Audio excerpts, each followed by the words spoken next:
Welcome back. We are at Agile Camp 2018. Hey, James. Hey, Brian. So we're having a lot of fun. We're kicking it off. We have a great guest coming up. Josh Seiden is going to be joining us. Yep. Josh, welcome to the show. Hey, thanks for having me. Thank you. Could you tell us a little bit about what you do? What brings you to Agile Camp? How'd you today? get here? Well, I've known Stacy for a few years. The organizer. Stacy Louis is the founder of Agile Camp. Yes. Yep. And he invited me to come out and speak. So I'm here to give a talk. And where do you come from? Where are you from? I'm based in New York City, in Brooklyn. I have a small independent consulting practice out there.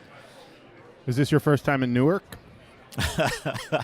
I've flown in and out many times. Okay, but you never spent the night at the airport. No. Lucky right. me. Right, because we are at we're at the New York airport at the Marriott. That's where Agile Camp is this year. So we're excited to be here. So Josh, is this your first time to Agile Camp? It is, yeah.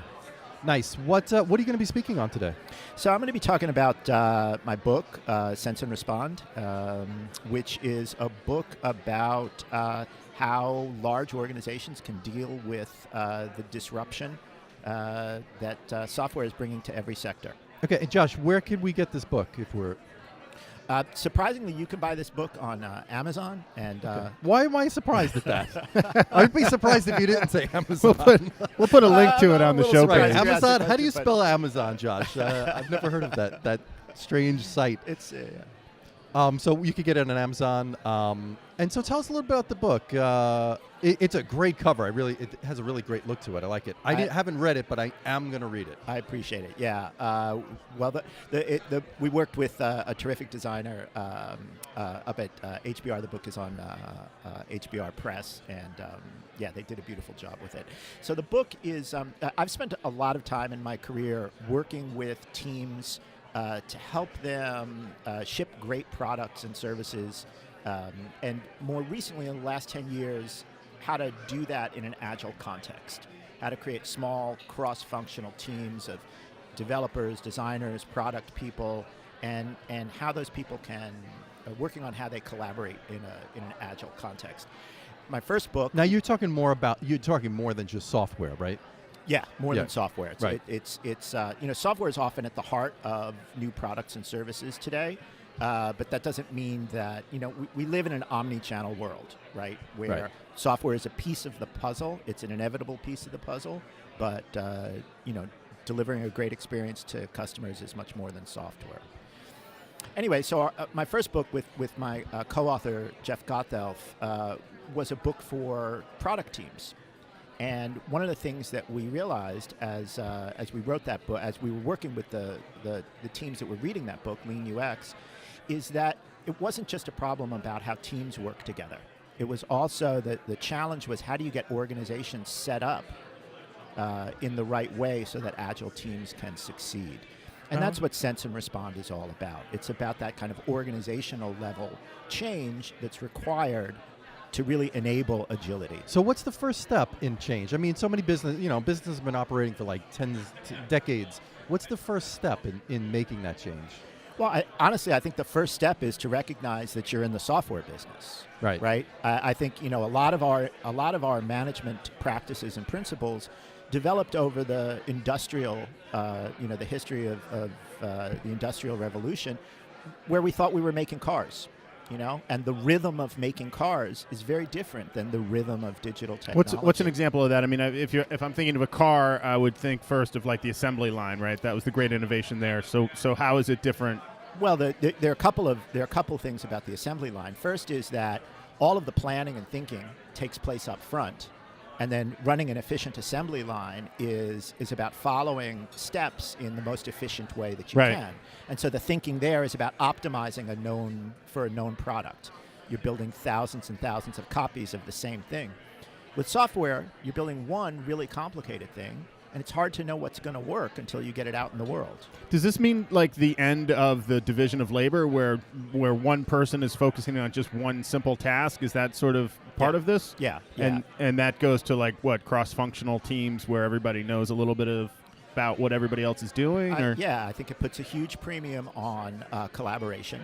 It changes the relationship between the teams on the ground and leadership, right? How does that relationship change? Well, it's much more bottom up, right? It's the folks who are closest to the product and are the ones who are closest to the customer, who have the clearest sense of what needs to happen next. But that's not always going to be the case, right? Like if I'm a developer and I'm writing code for a piece of software, I may not be as close to the customer as my executive vice president who's out playing golf with the head of the bank That's right, but you are closest to the product.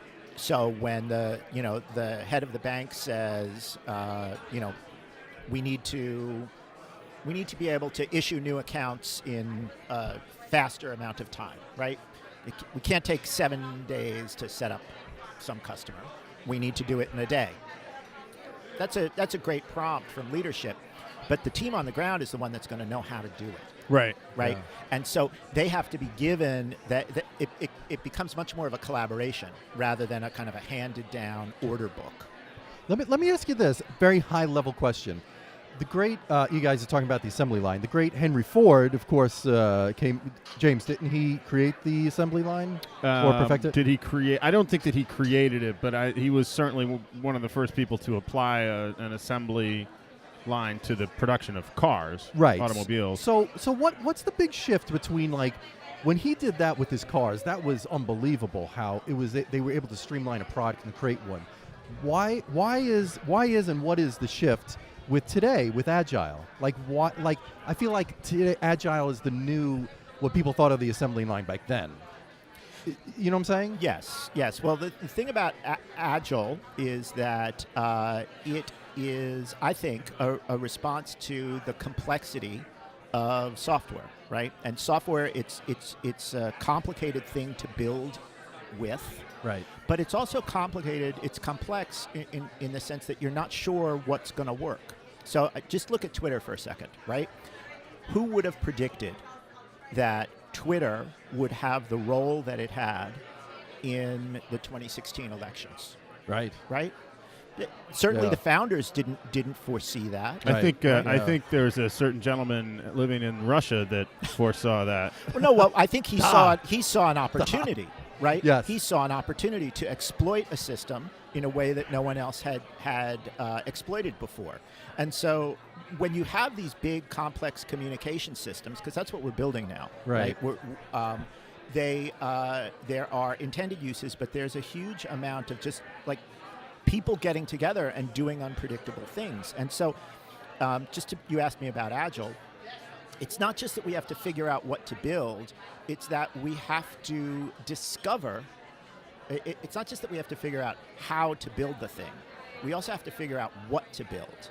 And so there's a kind of a continuous, a good Agile practice has continuous delivery, but also continuous discovery.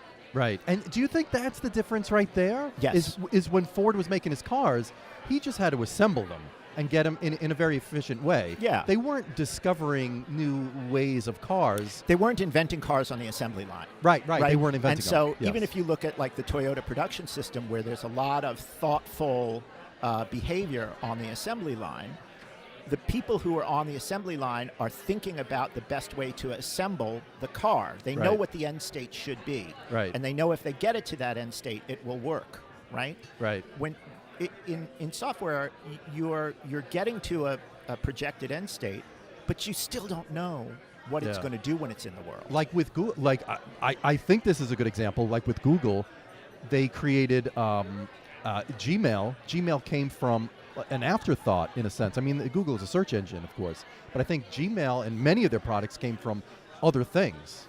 So if they were just kind of streamlining search, they would never have gotten to any of those other products. Yeah, exactly. Yeah. Excellent. It's great having you, James. Yeah, Josh, the book Sense and Respond, available on Amazon, published by... Who's Jeff? You co-written with Jeff. So Jeff Gothelf is my co-author. He and I wrote Lean UX, which was our first book, and then this book together. He's an independent Agile coach and digital transformation coach, currently based in Europe. Excellent. I want to thank you for being on the show. Yeah, can't wait to hear the keynote. Yeah, very excited. Looking forward to it. Yes. Thanks for having me, guys. It's going to be great. Thanks, Josh. We'll be back with more Agile Camp.